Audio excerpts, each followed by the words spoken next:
fascinated with a life that burned so brightly for so short a time, and the unrealized futures of all the characters, particularly Billy and Dillinger, and then outside the context, Purvis. I became very interested in the idea of immersing oneself, or if I could, immerse audience, locate audience inside the experience of a character like Dillinger, to have him come alive, because if the film works, we're somewhat experiencing him from kind of inside his skin, walking in his shoes, from behind his eyes, and trying to have cinematics deliver us into that internal view. And I wanted to see Johnny Depp do that kind of work, because I knew that he had a lot of that passion and emotion in him. But very often he does brilliant performances, such as Libertine, for example, but they're external. And I know that I wanted to externalize the emotions of Dillinger. So that affected both the front of the film, in terms of how the film begins, and also many of the scenes within it. So, and that, by the way, was the challenge, the biggest challenge to face.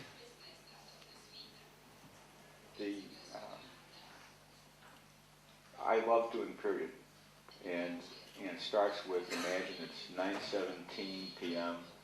on Tuesday night in 1934. What does it look like? How do you make it feel like you're there right now, if you're alive literally at that moment?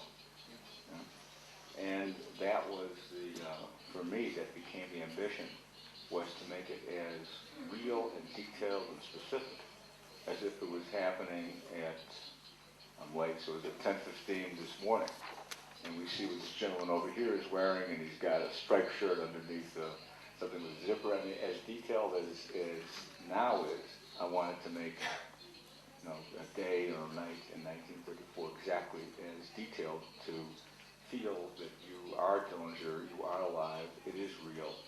And if it's night and it's raining on a black car, and you're walking down Lincoln Avenue in Chicago on the curb, what that car looks like, what the street lighting looks like, and it's not the way anything looks now. So that the idea of getting into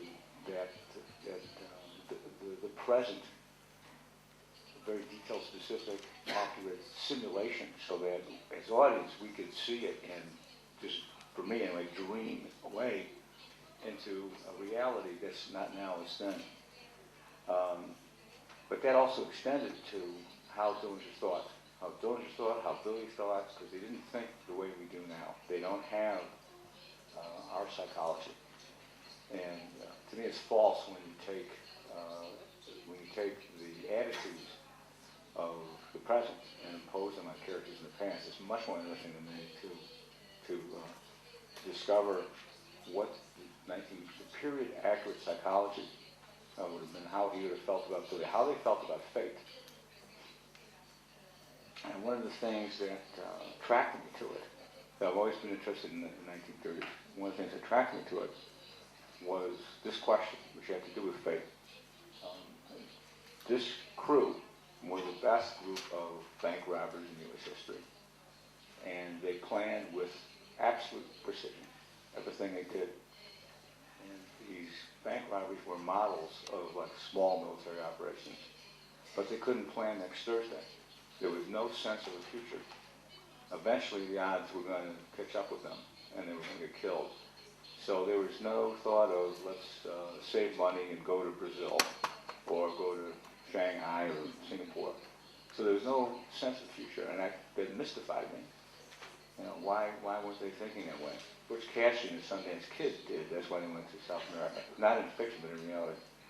And so what I discovered was there were phrases that they used that were common, such as, there's a bullet with your name on it. When your time's up, your time's up. It's a tautology, but it means your death's predetermined. So you may as well just do what you're doing and have a good time. And that fatalism was, what was that a product of? And that, in your life view, Dillinger comes to have a sense of future because of Billy, but nobody else did, including Red. I grew up in that neighborhood where the Biograph Theater is. And so it used to be an art house. Used to play in the 70s, used to play art films. And so this Dillinger story was very well known to me. And when I was 8 years old with my father driving down Lincoln Boulevard, and said, oh, there's the Biograph where they killed John Dillinger. And I probably said, well, who's John Dillinger? And you heard the story. Places talk to you. And there was a resonance when you were actually in Little Bohemia, and that's the bed that John Dillinger was in. And when his eyes opened up and he looked at the ceiling, that's what he saw. And he put his hand on the doorknob, and how that doorknob feel in his hand, that's the same doorknob. And I'm standing there with Johnny, and it became thrilling because you could, the whole process is be the character, and all the small accumulations of sensual input that we have as people.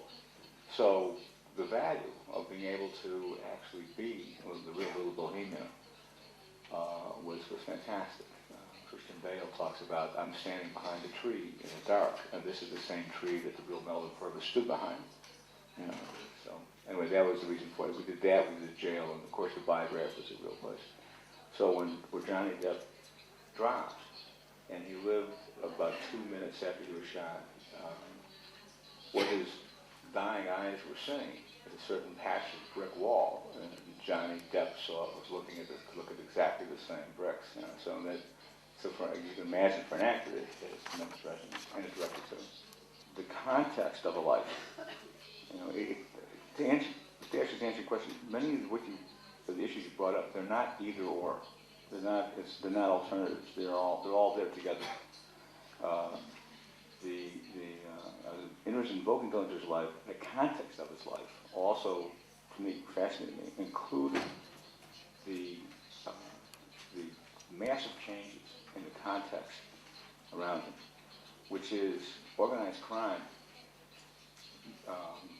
After they've accumulated the profits from Prohibition, are sitting with a massive amount of cash, and they make a transition into corporate capitalism and become organized, just like other businesses. At the same time, Hoover, it's a dialectic of forces that are pushing against John Dillinger. At the same time, Hoover is innovating a centralized, authoritarian kind of police structure, which is brand new. Now, it's occurring simultaneously. It had already occurred in Russia with the NKVD. It occurred in Italy to an extent, and it's definitely occurring in Nazi Germany at the same time. And it had to do with how you could accumulate and process information. That's what was new. So you have the emergence of a modern federal police force crushing Dillinger from one side, and you have organized crime pushing against him from the other side. But that's the external context that he finds himself in.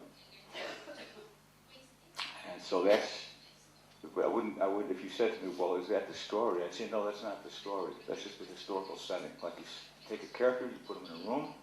You also take a character and you put him in the politics and the social context of his time.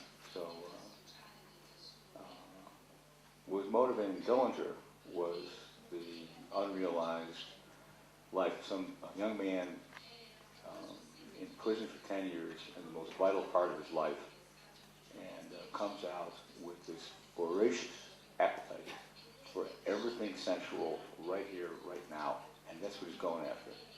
And the same thing with that whole crew. So this legendary crew of bank robbers, the first group, before Tucson, before they were captured, had created this legend about themselves. They had only been it all took place in 9 weeks. That's how short it was.